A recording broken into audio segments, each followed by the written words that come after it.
말씀은 신약성경 에베소서 1장 7절 다같이 시작. 우리는 그리스도 안에서 그의 은혜의 풍성함을 따라 그의 피로 말미암아 속량 곧 죄사함을 받았느니라. 아멘. 오늘 하나님 말씀의 제목은 죄를 사하여 주시는 것과 죄를 사하여 주시는 것과라는 제목으로 하나님 말씀 전하겠습니다. 죄를 사하여 주시는 것에 대해서 얘기하기 전에 먼저 죄가 무엇이냐에 대해서 생각해 볼 필요가 있습니다. 죄라고 하면 보통 우리는 살인, 간음, 거짓말, 도둑질 등 어떤 특정 범죄 행위들을 떠올립니다. 물론 이런 행위들도 분명히 죄가 됩니다. 그러나 성경이 말하는 죄는 기본적으로 떠남, 어떤 분리의 의미를 갖고 있습니다. 즉 하나님을 떠나는 것, 하나님으로부터 떨어져 나가는 것, 하나님으로부터의 분리가 성경이 말하는 기본적인 죄의 개념입니다. 창세기 3장 5절을 보실까요? 너희가 그것을 먹는 날에는 너희 눈이 밝아져 하나님과 같이 되어 선악을 알 줄 하나님이 아심이니라. 최초의 인간이었던 그 사람 아담이 선악과를 따먹음으로 지혜로워져서 하나님처럼 선악을 분별하는 존재가 되고자 했던 이 시도는 무엇을 보여주느냐? 하나님을 떠나서 하나님과 분리하려는 그 아담, 인간의 그 죄성을 우리에게 말을 해주고 있습니다. 누가복음 15장 12절에서 13절인데요.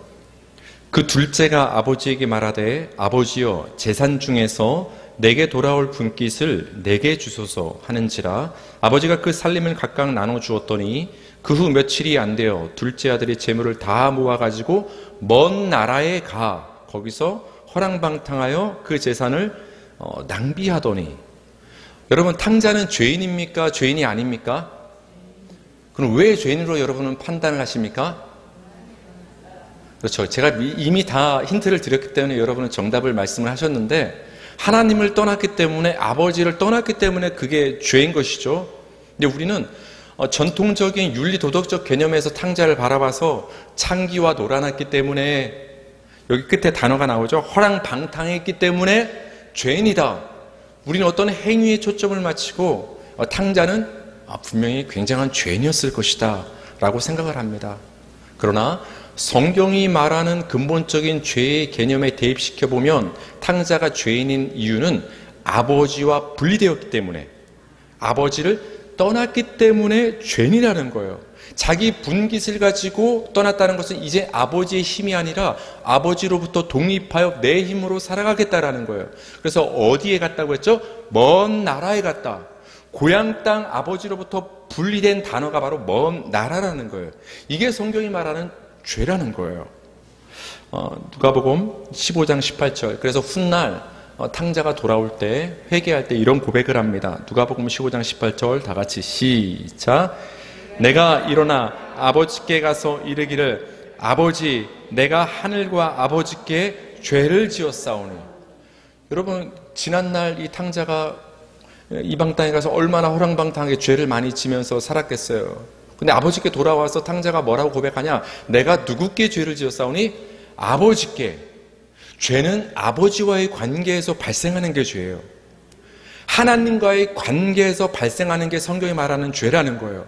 그 하나님과의 관계에서 발생하는 죄가 뭐냐? 하나님과 합쳐져 있던 우리가 하나님으로부터 떨어져 나가는 것, 떠나는 것, 분리되는 것, 그것이 죄인 것을 탕자는 깨달았기 때문에 내가 아버지께 죄를 졌습니다 라고 탕자가 훗날 깨닫게 된 것입니다.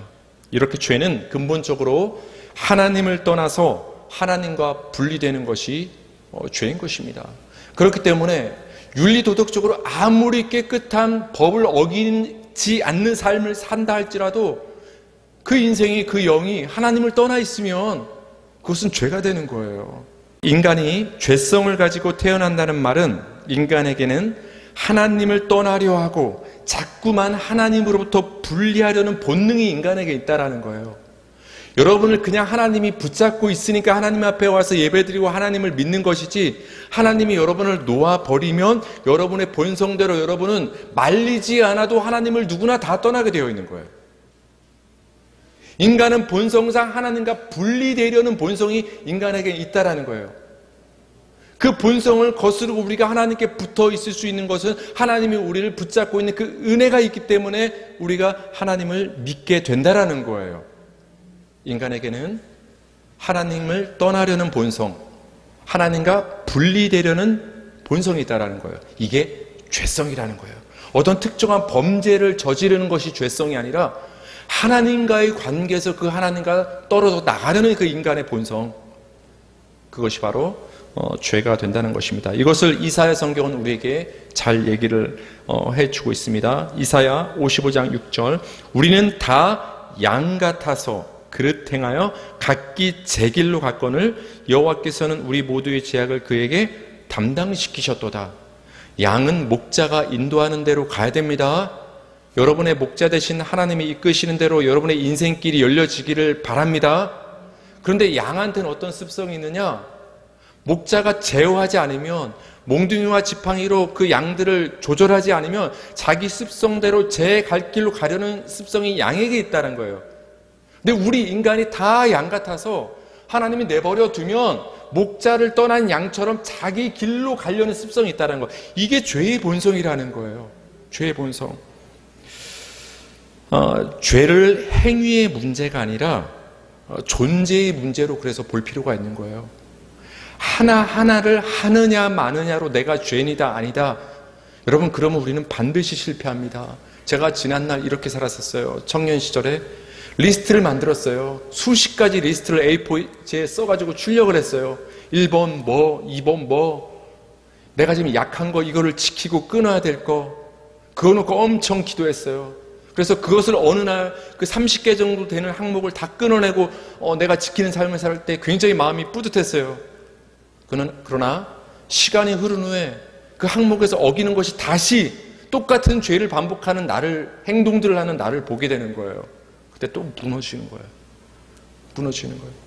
행위 하나하나의 죄에 초점을 맞춘다면 실패할 수밖에 없다는 거예요. 우리가 죄를 생각할 때는 존재의 문제로 볼 필요가 있다는 거예요. 존재의 문제로.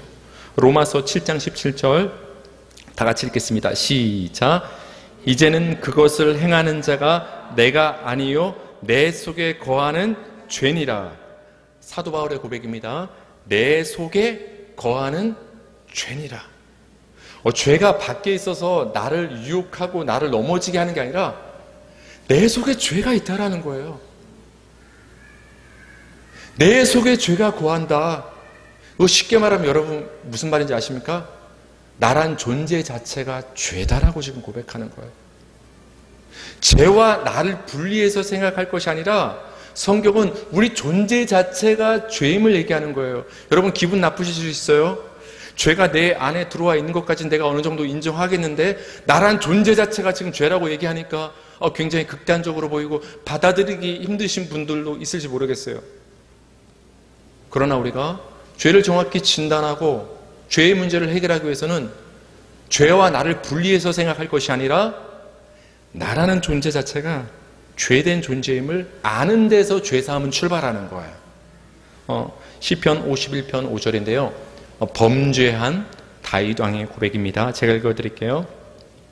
내가 죄악 중에서 출생하였으며 어머니가 죄 중에서 나를 잉태하였나이다. 그 조그만 아기가 무슨 죄가 있어요? 뭐 행한 범죄가 있어요? 거짓말했어요? 방금 태어났는데? 어떤 범죄 행위가 없어요. 근데 죄악 중에 지금 태어났다고 고백하는 거예요. 뭘 말합니까? 인간은 존재 자체가, 본성 자체가 죄인이기 때문에 하나님이 내버려 두시면 하나님을 떠날 수밖에 없고 죄의 행위들을 내어놓을 수밖에 없는 죄인이 나라는 것을 다윗 왕은 깨달은 거예요. 사도 바울은 그걸 깨달았다는 거예요. 죄가 멀리 있는 것이 아니라 내 안에 있다는 걸, 내가 바로 죄된 존재라는 걸 우리 신앙의 선배님들은 깨달았다는 거예요. 민수기 14장 19절 한번 보실까요? 제가 읽어드릴게요. 구하옵나니 주의 인자의 광대하심을 따라 이 백성의 죄악을 사하시되 애굽에서부터 지금까지 이 백성을 사하신 것 같이 사하시옵소서. 여러분, 이 표현이 굉장히 재밌어요. 밑줄 친 부분 한번 보세요. 애굽에서부터 지금 광야에까지 이 백성을 사하신 것 같이. 애굽에서도 용서받아야 되는 죄를 계속 지었던, 죄를 내어놓았던 이스라엘 백성들이 이제는 정신 차렸을 줄 알았더니 애굽에서 나와서 광야를 걷는 동안에도 여전히 죄를 내어놓더라는 거예요. 애굽에서부터 지금까지 이 백성을 사하신 것 같이 계속 죄를 내어놓을 수밖에 없었던 이스라엘의 모습, 그게 여러분의 모습, 저의 모습, 우리 인간의 어쩔 수 없는 모습이라는 것입니다. 그러니까 우리가 죄에 대해서 생각할 때 하나하나의 개별 행위에 초점을 둘 것이 아니라 나라는 존재 자체의 죄성에 초점을 둬야 되는 거예요. 열과 기침과 콧물에 초점을 둘 것이 아니라 열과 기침과 콧물을 눈에 보이게 밖으로 발생시키는 그 안에 숨겨져 있는 바이러스를 잡아야 되는 거예요. 나로 하여금 삶을 통해서 못된 모습, 죄된 모습, 어떤 행위들을 내어놓게 만들어 있는 내 안에 있는 그 죄를 봐야 되는 것이지, 그 죄를 인정하지 못한 채 그저 겉으로 나오는 열과 기침과 콧물과 같은 그런 죄된 행동을 하나하나 잡는다고 해서 그것이 죄 문제가 해결되는 것이 아니라는 거예요. 마가복음 2장 5절을 한번 봅시다. 중풍병자가 치료받는 사건인데 이 사건은 우리에게 죄사함의 의미를 잘 알려주고 있죠. 마가복음 2장 5절 읽겠습니다. 시작.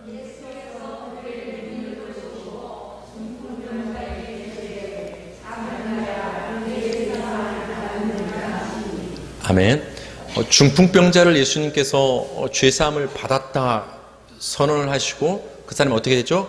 일어나서 걷게 되죠. 병고침을 받죠. 이 사건은 우리에게 죄사함의 의미를 알려주는데, 중풍이라는 병에 걸려서 걸을 수 없고 사람의 도움이 없으면 거동할 수 없는, 침대에 누워있을 수밖에 없는 그 중한 그 환자의 모습, 중풍병자의 모습은 즉 사망의 모습을, 질병의 모습을 통해서 보여주는 거예요. 여러분, 사망은 어디로부터 나오는 거예요? 죄로부터. 죄의 삭은 사망. 죄로부터 사망의 모습은 드러나는 거예요. 여러분, 사람이 왜 죽는 거예요? 왜 병 걸리는 거예요? 왜 어려움을 당하는 거예요? 우리 자체가 죄된 존재이기 때문에 그 죄의 모습이 겉으로 증상들로 여러 가지가 나타나는 것이 죽음의 증상으로 나타나고 질병의 증상으로 나타나고 어떤 여러 가지 모양으로 나타난다는 거예요. 이 중풍병자의 이 중풍병에 걸린 이 모습은 그 안에 죄가 있기 때문에, 인간이기 때문에 그 죄의 모습이 사망의 모습으로 드러난 것이 중풍병이라는 거예요. 그래서 예수님께서 그에게 말씀하십니다. 네 죄가 사함을 받았느니라. 예수님이 선언하십니다. 이 선언은 바로 여러분을 향한 예수님의 죄사함의 선포인 줄 믿으시기 바랍니다. 네가 죄사함을 받았느니라. 죄사함을 받고 나니까 중풍병이 어떻게 되는 거예요? 고쳐지는 거예요. 왜? 중풍병은 죄의 증상이니까. 죄로부터 중풍병이 나왔기 때문에 죄사함을 받으니까 중풍병이 낫게 되는 거예요. 그걸 보여주는 사건이지, 단순히 예수님이 병 고치고 이적을 행하고 다녔다라는 단순한 이적의 사건이 아니라 죄사함의 의미를 우리에게 알려준다라는 거예요. 여기서 우리가 한 가지 오해하지 말할 것은, 저 중풍병자가 저렇게 고생하고 중풍병에 걸려서 괴로워하게 된 것은 저 사람이 저 중풍병에 걸릴 만한 죄를 저질렀기 때문에 중풍병에 걸려서 혼을 나고 있구나, 이렇게 생각하면 안 됩니다. 오늘날 이렇게 생각하는 사람이 너무나 많아요. 성도들끼리도 누군가 어떤 어려움과 때로는 안타깝게 질병이 걸렸을 때, 저 사람 어려움 겪는 거 보니까, 저 사람 어떤 질병에 걸린 거 보니까 어떤 죄값을 받는구나, 어떤 죄 때문에 저렇게 되는구나. 여러분, 그렇게 함부로 단언하고 정죄하고 판단하지 마시기 바랍니다. 중풍병자가 중풍병에 걸려서 괴로움을 받는 이 모습은 그 전에 어떤 특별한 행동을 했기 때문에 그 죄값으로 중풍병에 걸린 것이 아니라 인간의 죄된 결과를 보여주는 모습일 뿐이라는 거예요. 죄 때문에 그렇다라는 거예요. 우리 모두의 모습이 중풍병자의 모습이라는 거예요. 근데 죄사함이 선포되고 나니까, 죄의 문제가 근본적으로 해결되고 나니까 그 죄로부터 발생되었던 중풍병이 사라지더라는 거예요. 죄사함의 문제를 예수님께서 중풍병 치료 사건을 통해서 말씀을 해 주신 것입니다. 성경이 말하는 죄가 본질적으로 존재의 문제이기 때문에 죄 사함의 문제를 우리가 생각할 때도 행위 하나하나를 하나님께 고백을 하고, 하나님 요 죄를 용서해 주세요. 내가 어제 이 잘못을 했습니다. 행위 하나하나를 용서받는 것이 아닌, 그것을 넘어서 우리 존재 자체의 변화에 초점을 두고서 우리는 죄의 사함의 문제를 바라볼 필요가 있다는 것입니다. 여러분, 성경에서 죄를 사하여 주신다라는 것은 근본적으로 덮으신다라는 의미가 있어요. 덮으신다. 여러분, 덮으면 보여요, 안 보여요? 가리는 거죠. 보이는 것을 덮으신다. 안 보이게 가려버린다는 의미가 있습니다. 창세기 1장 2절입니다. 다 같이 읽겠습니다. 시작. 땅이 혼돈하고 공허하며 흑암이 깊음 위에 있고 하나님의 영은 수면 위에 운행하시니라. 처음 땅의 모습이 어땠죠? 혼돈, 공허, 흑암이었죠. 혼돈하다는 것은 형체가 없다라는 거예요. 공허하다라는 것은 그 안에 생명체가 없이 텅 비었다라는 거예요.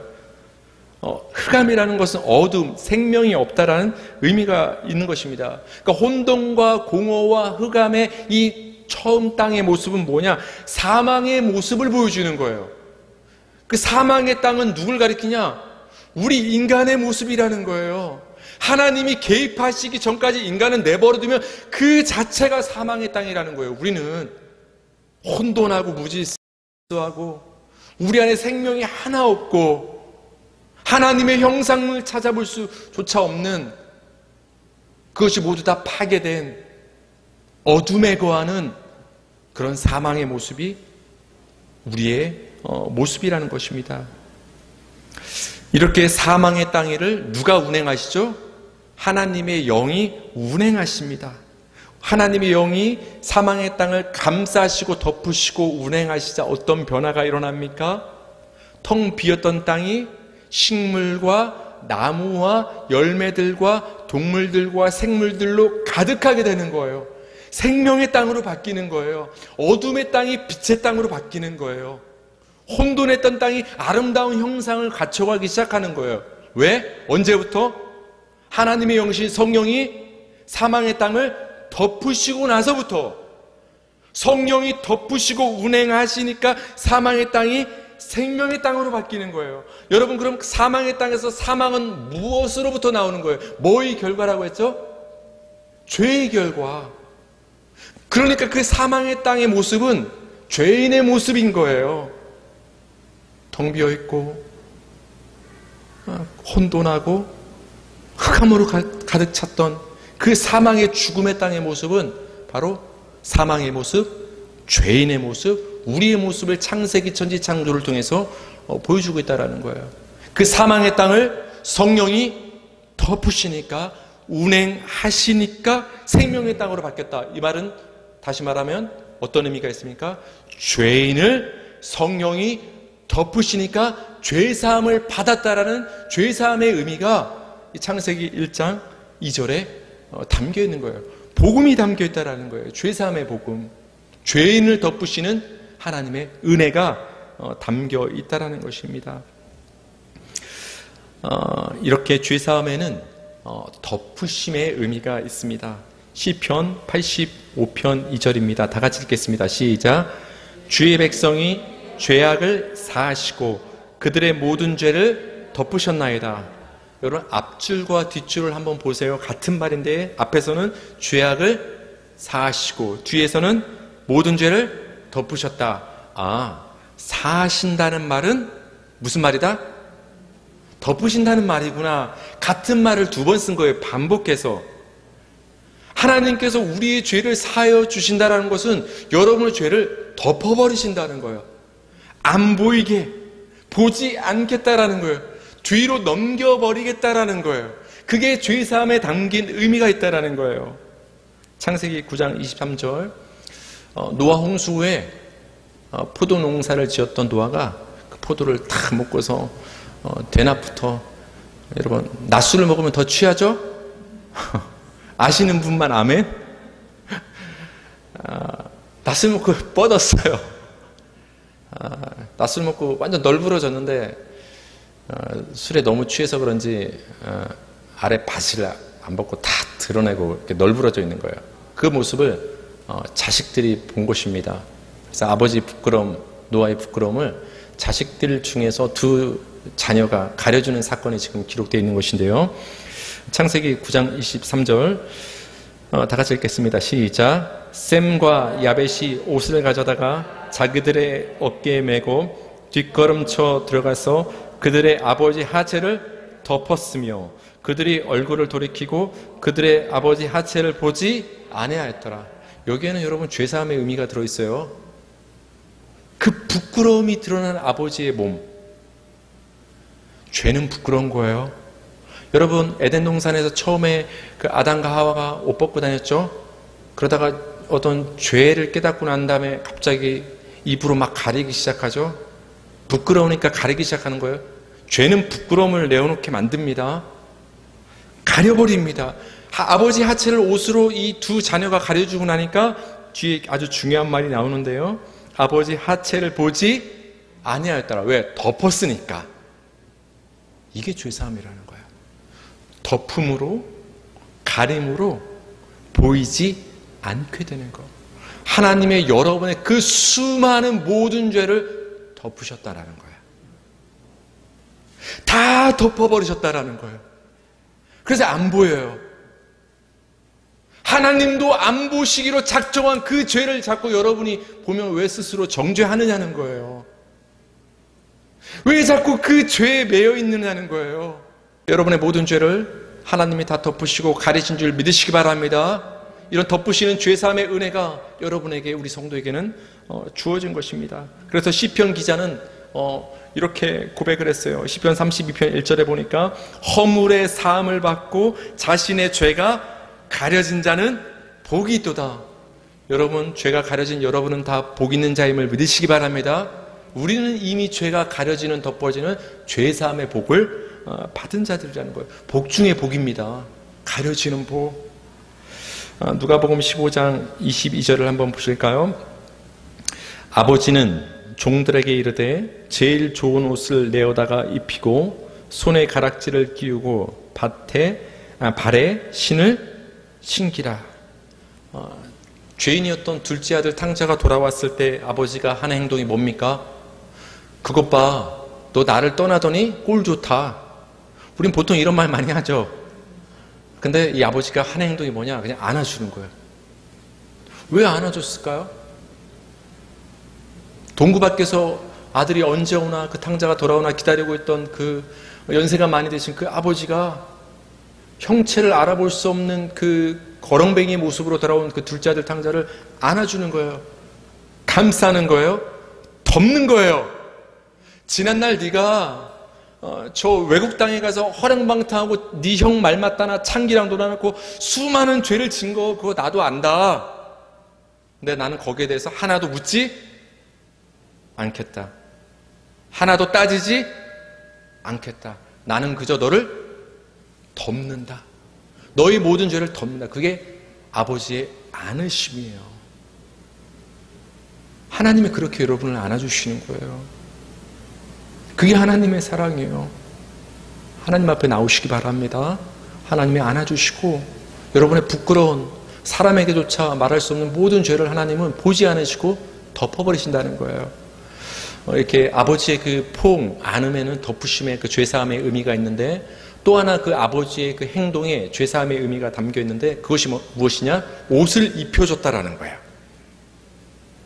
그 누더기 같은 옷을 걸치고 왔던 그 둘째 아들을 안아주고 난 후에 제일 좋은 신발과 제일 좋은 옷을 가져다가 어떻게 합니까? 옷을 입혀준 거예요. 옷을 입혀줬다라는 것은 더러운 것을, 얼마나 더러웠겠어요.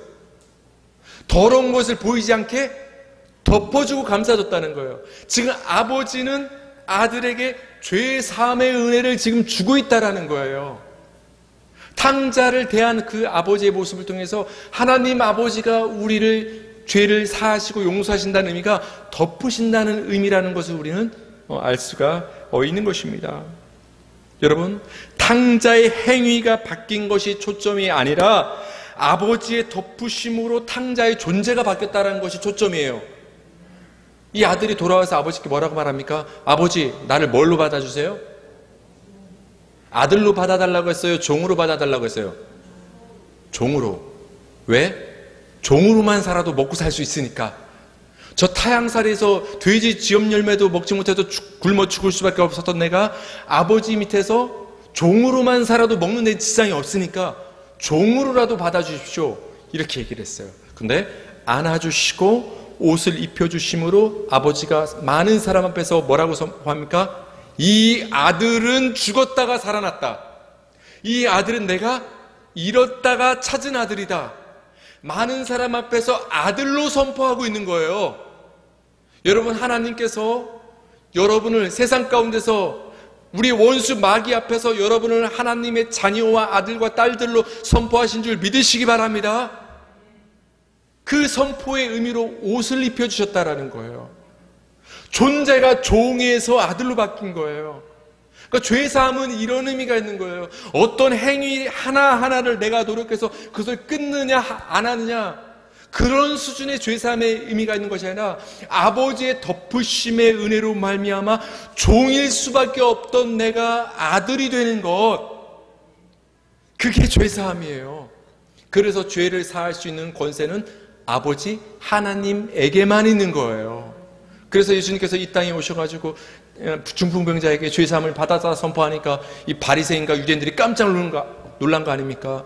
죄를 사하는 권세는, 심판하시는 권세는 여호와 하나님께만 있는데 저 나사렛 예수가 자기가 죄를 사하는 권세가 있다고 하네? 참남하다, 신성 모독죄를 짓는구나. 그래서 그렇게 말한 거예요. 아버지의 덮으심으로 존재가 바뀌는 것, 모든 죄가 덮어지는 것, 이것이 바로 성경이 말하는 죄사함이라는 거예요. 우리가 사도신경을 통해서 죄를 사하여 주시는 것을 믿습니다 할 때는 우리가 하나님 앞에 나왔을 때 하나님이 나의 모든 죄를 가려주시고 덮어주심으로 우리를 아들 삼아 주셨음을 믿는 거예요. 그게 사도신경의 고백이 되는 것입니다. 이런 덮으심의 죄사함의 의미는 우리가 창세기부터 계속 나옵니다. 창세기 3장 21절 한번 보실까요? 창세기 3장 21절 시작. 여호와 하나님이 아담과 그의 아내를 위하여 가죽옷을 지어 입히시니라. 가죽옷을 지어 입히셨다라는 것은 아버지가 탕자에게 옷을 입혀준 것처럼 부끄러워서 죄를 가릴 수밖에 없는, 그러나 가릴 수 없었던, 자신의 힘으로는 가릴 수 없었던 그런 아담과 하와, 사람을 덮어주시는 죄사함의 은혜가 3장 21절부터 등장한다라는 거예요. 근데 우리가 주목할 것은 어떤 옷을 해입혔죠? 하나님께서? 그렇죠. 하나님은 명품 옷을 해주십니다. 인간은 추측컨대 아마 무화과 나무로 이렇게 가렸을 것 같은데 성경엔 기록이 안 되지만, 왜냐하면 인간의 율법적 행위를 봤을 때 나무는 금방 햇빛이면 말라 비틀어집니다. 인간은 아무리 자기가 만든 그 옷으로 가려도 금방 말라 비틀어져서 우리의 모든 추함은 드러날 수밖에 없는 거예요. 그게 인간의 도덕인 거예요. 근데 하나님은 가죽옷으로 그냥 해서 입혀버리십니다. 햇빛에도 강한, 그래서 아담과 하와의 사람의 부끄러움을 가려주십니다. 여러분, 가죽옷을 해 입혔다는 것은, 가죽은 어디서 나와요? 짐승 동물에게 나오죠.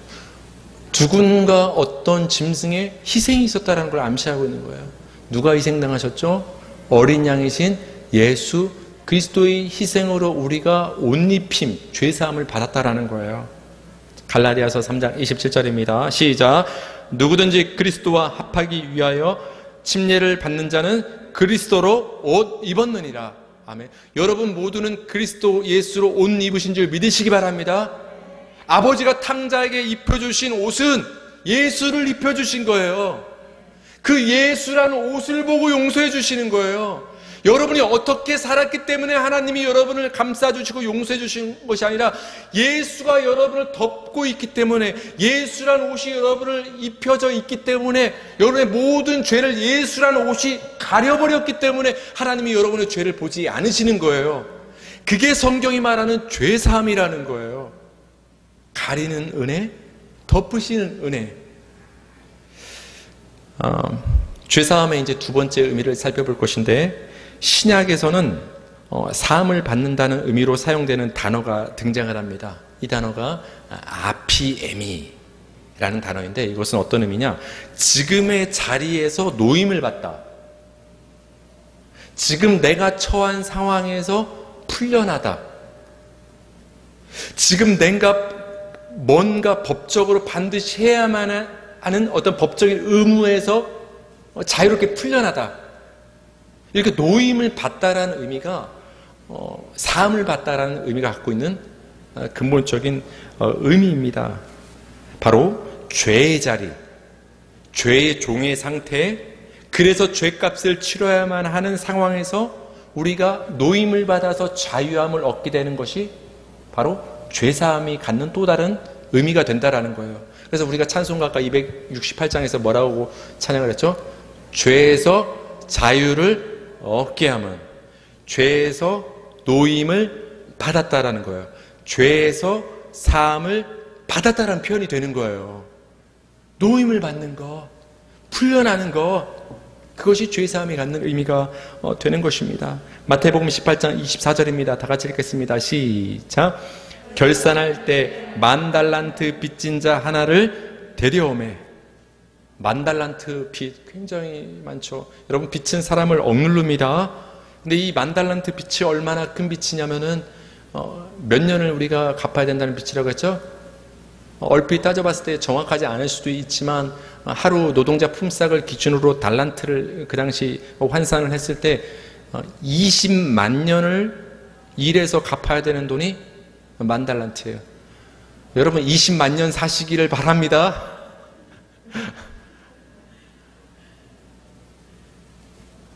(100년도) 살기 힘든데 20만 년이라니. 그렇게 오랜 세월 동안 갚아야 되는 돈이 10,000달란트라는 거예요. 한마디로 이 10,000달란트 빚진 자는 빚을 갚을 수 있다 없다? 없다라는 말을 10,000달란트를 통해서 우리에게 선포하고 있는 거예요. 근데 평생 갚아도 갚을 수 없는 10,000달란트의 빚을 진 자의 모습은 우리 인간의 모습이라는 거예요.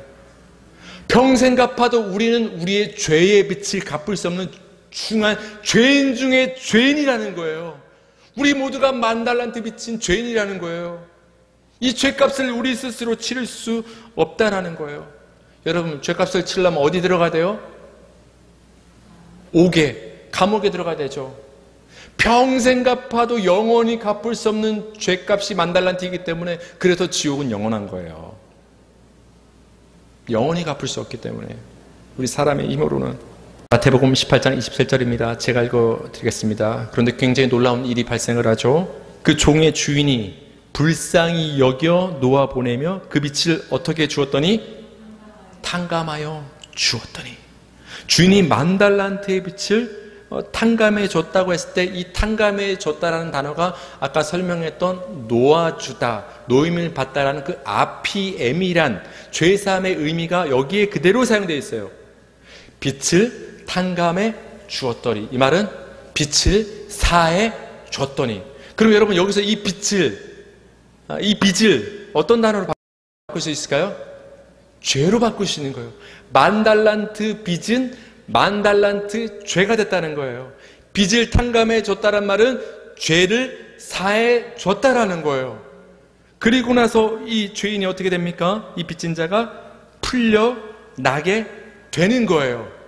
이렇게 빚의 탕감을 받고 나서 자유롭게 풀려나고 노임을 받게 되는 것, 이것을 성경에서 뭐라고 말한다? 죄 사함이라고 얘기를 합니다. 이것을 성경에서 우리가 어떤 구속적인 언어로 속량이라는 단어로 표현을 합니다.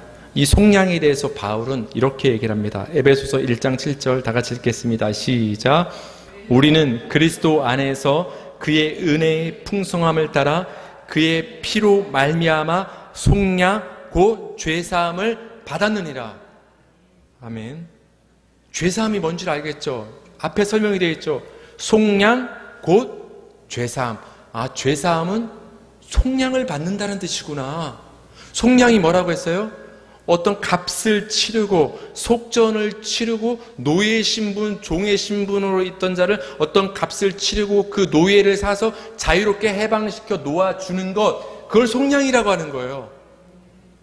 우리는 우리의 죄값 때문에 우리는 죄의 종이 되어서, 사탄의 종이 되어서 우린 매여있던 자들인 거예요. 근데 예수 그리스도께서 십자가 피의 속전을 지불하심으로, 하나님께서 그 속전을 받으심으로 우리를 그 죄에서 사심으로 우리를 자유롭게 놓아주신 거예요. 이게 속량이라는 거예요. 이게 죄의 사함이라는 거예요. 노임을 주시는 것. 누구의 피로 말미암아? 예수 피로 말미암아. 그래서 예수 피를 벗어나서는 결코 죄사함이 있을 수가 없는 것입니다. 우리 마지막으로 마태복음 26장 28절 보겠습니다. 그래서 예수님께서 죽으시기 전에 내가 흘리는 피는 이것을 얻게 하기 위한 피라고 말씀을 하신 것입니다. 마태복음 26장 28절 시작. 이것은 죄사함을 얻게 하려고 많은 사람을 위하여 흘리는 바 나의 피 곧 언약의 피니라. 내가 왜 피를 흘리느냐?